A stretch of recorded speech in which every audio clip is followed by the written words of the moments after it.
O Brasil certamente é um dos recordistas mundiais de judicialização. Tu vê que nós temos 80 milhões de processos, 75% do PIB é judicialização tributária, é uma coisa insana. O número de ações trabalhistas também é recorde mundial, mas acima de qualquer um do segundo colocado, 5 milhões de processos voltamos a ter. Esse excesso de judicialização não tem a ver também com baixo custo de judicializar? Ou seja, a pessoa entra, questão trabalhista, você entrou lá, se perdeu agora que a sucumbência acabou, você não tem nenhum risco. Então, não existe também um excesso de judicialização como uma forma de postergar decisão, de não ter muito risco, se eu perder lá na frente, isso não afeta a minha vida. A pergunta é, por que nós somos uma sociedade que judicializa tanto? Boa pergunta, né? Se tivesse a resposta pronta, né? Mas a gente tem algumas ideias, né? Primeiro, acho que tem um lado positivo. Um lado positivo é que o cidadão brasileiro confia na lei, confia na justiça. Então, quando ele tem um problema, ele vai ao judiciário. Isso é um lado positivo, digamos assim, é a origem, né? Mas a gente tem aí, né, camadas de distorções que realmente os números de demanda judicial no Brasil, eles impressionam qualquer lugar. Tribunal de Justiça de São Paulo, Tribunal Trabalhista de São Paulo, Superior Tribunal de Justiça, Supremo. Se cada um colocar seus números de processo na mesa, país afora, mundo afora, para outros países, né, é espanto, causa espanto. Então, a gente tem um fator que é a instabilidade das decisões.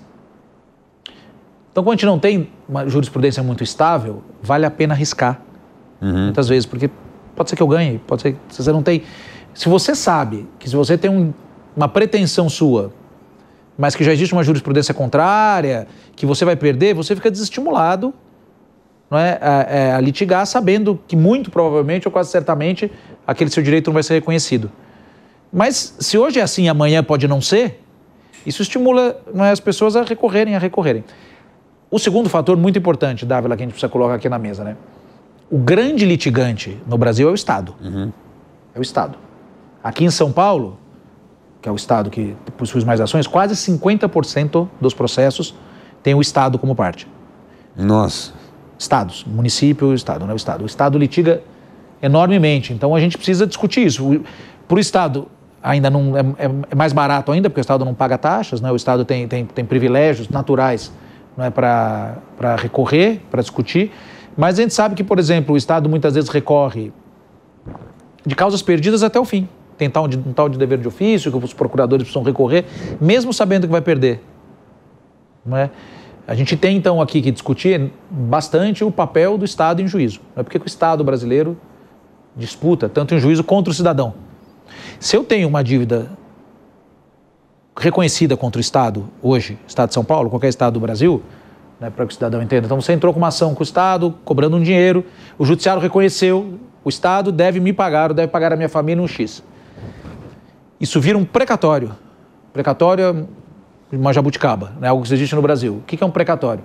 Vira um título contra o Estado, quer dizer, o Estado não te paga na hora. E aí o cidadão precisa executar esse precatório. No Estado de São Paulo, às vezes demora 10 anos, 15 anos para receber. O Estado demora para pagar as suas dívidas em juízo. E tudo isso fica lá em juízo. 10, 15 anos para pagar uma dívida que já está reconhecida do Estado como cidadão. Uma indenização, qualquer coisa assim. Então, a gente precisa discutir por que o cidadão é estimulado a ir a juízo, mesmo quando ele não tem razão, mesmo sabendo quando a chance de êxito é pouca, e por que o Estado recorre tanto ao Poder Judiciário de maneira tão maciça, né? Em massa mesmo. Esse estudo da OAB que você está organizando aí com essa comissão de notáveis aí, vai tratar desses temas? Vai. Um mês atrás nós instalamos a Comissão para Estudos da Reforma do Judiciário, né, que tem o objetivo de, num prazo de 10 meses, levar ao Congresso Nacional, ao Supremo Tribunal Federal, duas propostas, né, de reformas que ainda vão ser desenhadas. A gente começou esse trabalho até há um mês passado, nós estamos numa fase de diagnóstico. Então, justamente, eu estou trazendo todas as informações aqui, porque elas estão aparecendo na comissão.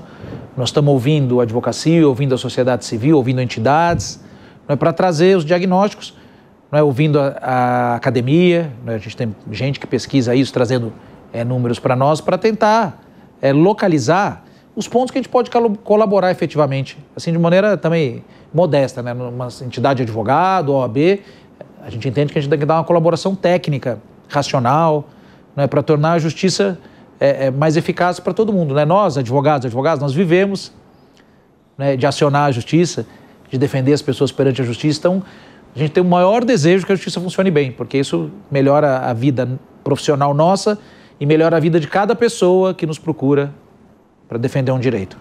Você tocou em 2 pontos aqui fundamentais. Primeiro, essa história de excessiva judicialização do Estado contra o cidadão. Então, isso é o primeiro, e com custo zero. Então, isso estimula. E a segunda coisa é a questão dos precatórios, o que é outra vergonha, né? Agora, cada vez mais, nós aprovamos medidas para preterir o pagamento de precatório. Ou seja, você tem que receber, demora 10, agora pode demorar sei lá quanto tempo, provavelmente vai ser uma coisa para as próximas gerações receberem. Nós tivemos esse problema no governo passado e agora uma PEC. Agora? Pelo amor de Deus, uma PEC para legalizar a coisa mais ilegal do mundo, que é dar calote no cidadão. Bem lembrado, Évila. A gente tem uma PEC agora em votação já no Senado, já foi aprovado na Câmara, que é a PEC do calote. A palavra é essa, a PEC do calote, que vai permitir que os estados, Estado, município, Estado, União, prolonguem o prazo indefinidamente para pagar as dívidas com o cidadão. E vejam bem, precatório é uma dívida judicial reconhecida por sentença definitiva. Não tem discussão. Quando existe um precatório é que já está decidido que o Estado deve X para uma pessoa ou família. E é muito triste, acontece isso. Normalmente, não é incomum, né, que os precatórios sejam recebidos pelos filhos das pessoas. Às vezes netos. Tanto tempo que demora. É para o Estado pagar. E esse dinheiro está lá, não é que o Estado não tem dinheiro.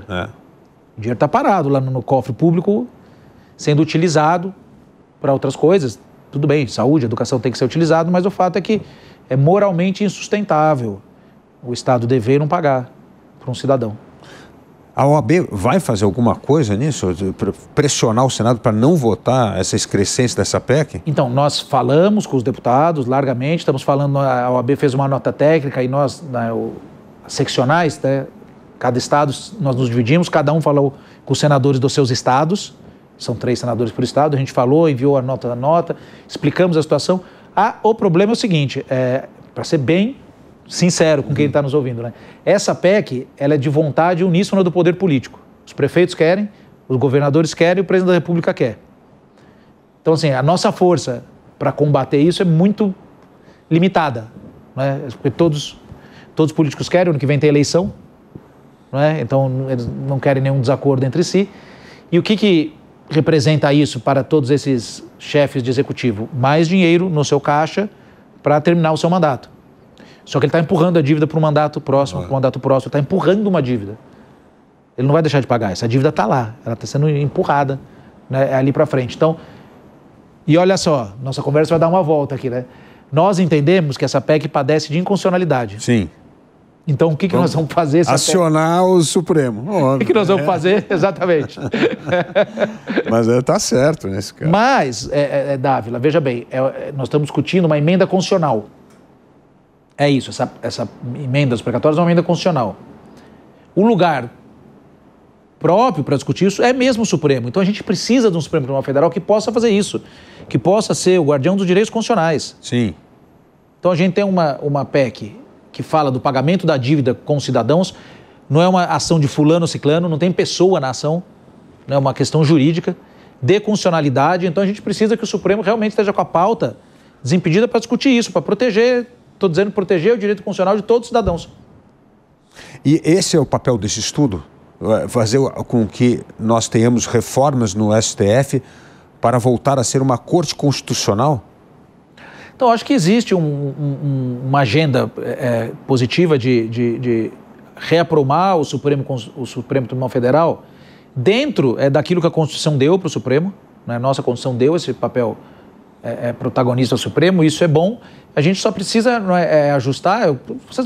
Vocês viram aqui, a primeira questão constitucional que passou aqui para mim, eu disse, nós precisamos do Supremo Tribunal Federal para dizer pagamento precatório, taxas judiciais, também estamos discutindo lá, o OAB de São Paulo está discutindo as taxas judiciais do Estado de São Paulo, se as taxas são altas, se as taxas são baixas, qual o limite de taxa, tudo, são discussões importantes, que a gente precisa do guardião da Constituição, né? Livre até de tempo, para discutir isso, e eu confio que os próprios ministros vão perceber ou começam a perceber que é de interesse do tribunal resguardar a própria pauta.